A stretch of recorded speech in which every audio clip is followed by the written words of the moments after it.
Thực hư chuyện Lâm Canh Tân và Triệu Lệ Dĩnh sắp đến ngày đón tin vui. Sau thời gian yêu đương, Triệu Lệ Dĩnh và Lâm Canh Tân đang là một trong những cặp đôi màn ảnh được quan tâm bậc nhất. Hiện nay sau khi bộ phim cổ trang Giữ Phượng Hành đánh dấu hợp tác lần 2 của cặp đôi lên sóng.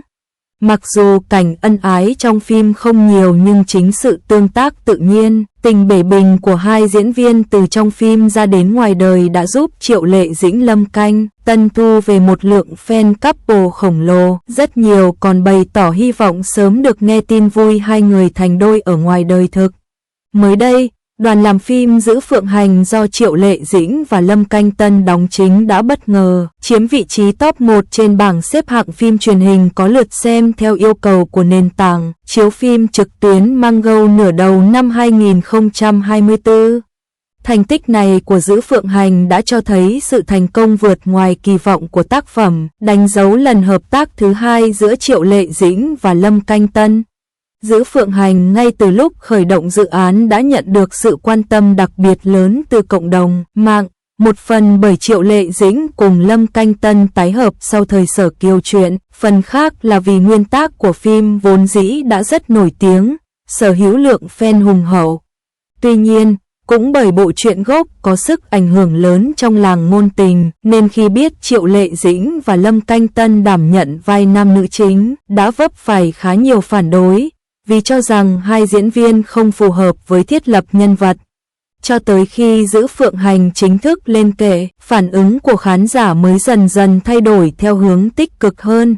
Dù vậy, điều đó không có nghĩa họ hoàn toàn hài lòng về phần trình diễn của Triệu Lệ Dĩnh cùng Lâm Canh Tân trong phim. Vẫn có ý kiến nhận xét hai diễn viên đã quá tuổi để đóng cổ trang ngôn tình, cũng như cảm thấy Triệu Lệ Dĩnh chưa diễn ra được tính cách nữ cường của nhân vật Thẩm Ly. Tuy nhiên, với loạt thành tích vô tiền khoáng hậu, có thể nhận định Giữ Phượng Hành đã trở thành một trong những bộ phim thành công nhất của Triệu Lệ Dĩnh. Lâm Canh Tân Triệu Lệ Dĩnh được xem là một trong những cặp đôi được đẩy thuyền nhiều nhất tại làng giải trí Hoa ngữ. Cặp tiên đồng ngọc nữ được đánh giá là tương xứng về ngoại hình lẫn địa vị trong giới. Bên cạnh đó, ai cũng sở hữu nhân cách vàng đáng ngưỡng mộ. Mới đây, Lâm Canh Tân Triệu Lệ Dĩnh nhận tin vui lớn khi phim mới của cặp đôi ghi nhận số lượt đặt xem trước cực cao trên nền tảng chiếu. Lâm Canh Tân Triệu Lệ Dĩnh nhận tin vui lớn khi phim mới của cặp đôi ghi nhận số lượt đặt xem trước cực cao trên nền tảng chiếu. Cụ thể, theo Tenon, bộ phim Giữ Phượng Hành do Triệu Lệ Dĩnh Lâm Canh Tân đóng chính đã ghi nhận số lượt đặt xem trước là 1,5 triệu. Con số này là rất khả quan đối với một dự án truyền hình chưa ấn định thời gian lên sóng.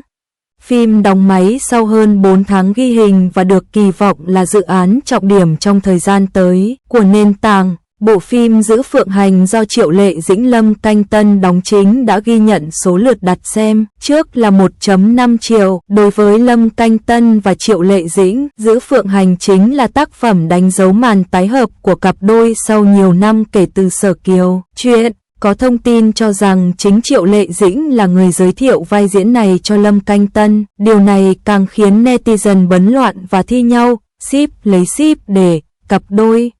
Quá trình thực hiện Giữ Phượng Hành cũng gặp nhiều trắc trở, trong đó, việc Lâm Canh Tân không giữ được vóc dáng, nhan sắc như thời trẻ là điều được netizen bàn luận nhiều nhất. Tuy nhiên, về sau, nam diễn viên đã sớm lấy lại phong độ, khẳng định bản thân vẫn chưa hết thời như lời mỉa mai của cư dân mạng.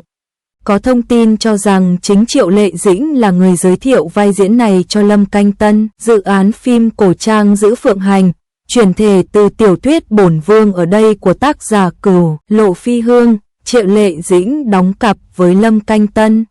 Đây là bộ phim đánh dấu sự tái hợp của cặp đôi Sở Kiều truyện nên được kỳ vọng sẽ trở thành một dự án có sức hút. Nàng tiểu hoa đán họ Triệu vốn trước nay được xem khá kén kịch bản nên có thể nói bộ phim này rất đáng được mong chờ. Không những thế, nàng tiểu hoa đán họ Triệu vốn trước nay được xem khá kén kịch bản. Cô thường chọn những bộ phim mà bản thân đánh giá chất lượng.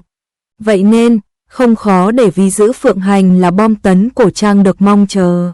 Ngoài lời chúc mừng tốt đẹp gửi đến đoàn phim, netizen cũng thể hiện sự mong chờ tác phẩm mới của Triệu Lệ Dĩnh và bạn diễn. Ngoài ra, trước cái bóng quá lớn của Sở Kiều truyện cũng tạo không ít áp lực cho cặp đôi.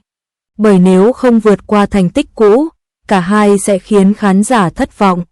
Thế nhưng, thông tin Giữ Phượng Hành nhận 1,5 triệu lượt đặt xem trước thu hút sự quan tâm, bàn luận của đông đảo khán giả. Theo đó, ngoài lời chúc mừng tốt đẹp gửi đến đoàn phim, netizen cũng thể hiện sự mong chờ tác phẩm mới của Triệu Lệ Dĩnh và bạn diễn. Tin 02, netizen chỉ trích Lâm Canh Tân vì một phát ngôn gây sốc liên quan đến Triệu Lệ Dĩnh sau màn tái hợp trong Giữ Phượng Hành. Dự án cổ trang Giữ Phượng Hành do Lâm Canh Tân và Triệu Lệ Dĩnh đóng máy đã lâu nên dân tình luôn mong ngóng thời điểm lên sóng chính thức của bộ phim. Được biết, dự án đánh dấu màn tái hợp sau 6 năm Sở Kiều truyện của cặp đôi nên càng nhân đôi sự hóng chờ của khán giả. Mới đây, mạng xã hội lan truyền một đoạn phỏng vấn của Lâm Canh Tân liên quan đến dự án Giữ Phượng Hành. Theo đó, câu hỏi được đặt ra bảo nam thần hãy dùng một câu ngắn gọn để giới thiệu bộ phim Giữ Phượng Hành. Ngay lập tức, Lâm Canh Tân liền đáp lại rằng, một bộ cổ trang trung niên thần tượng. Câu trả lời của Lâm Canh Tân gây nhiều luồng ý kiến khác nhau của khán giả. Một số cho rằng anh chàng khá vui vẻ, hài hước trong câu trả lời của mình vì vốn dĩ cả anh và Triệu Lệ Dĩnh đang ở độ tuổi U40. Tuy nhiên, một số khác thì phản ứng gay gắt cho rằng anh chàng có ý mỉa mai Triệu Lệ Dĩnh, có tuổi. Ý kiến này được phần đông cho là phản ứng thái quá vì nghe qua đã biết đây chỉ là câu nói đùa, vui của Lâm Canh Tân chỉ không có ý gì chê bai Triệu Lệ Dĩnh. Trước đó, cũng trong buổi phỏng vấn này, Lâm Canh Tân cũng tiết lộ dự án Giữ Phượng Hành có thể sẽ ra mắt khán giả vào mùa đông năm nay.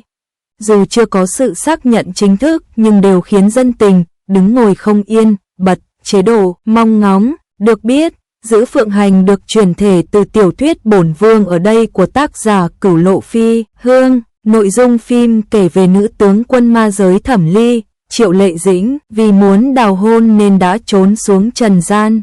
Tại đây, cô gặp nạn và được hành chỉ Lâm Canh Tân cứu giúp. Một thời gian ở nhân gian, Thẩm Ly đem lòng thầm yêu hành chỉ, nhưng cô vẫn không biết thân phận thật sự của chàng.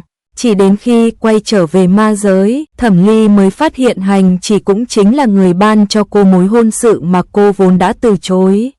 Và cũng từ lúc này mối nhân duyên hay còn gọi là nghiệt duyên giữa Thẩm Ly với hành chỉ mới thực sự bắt đầu.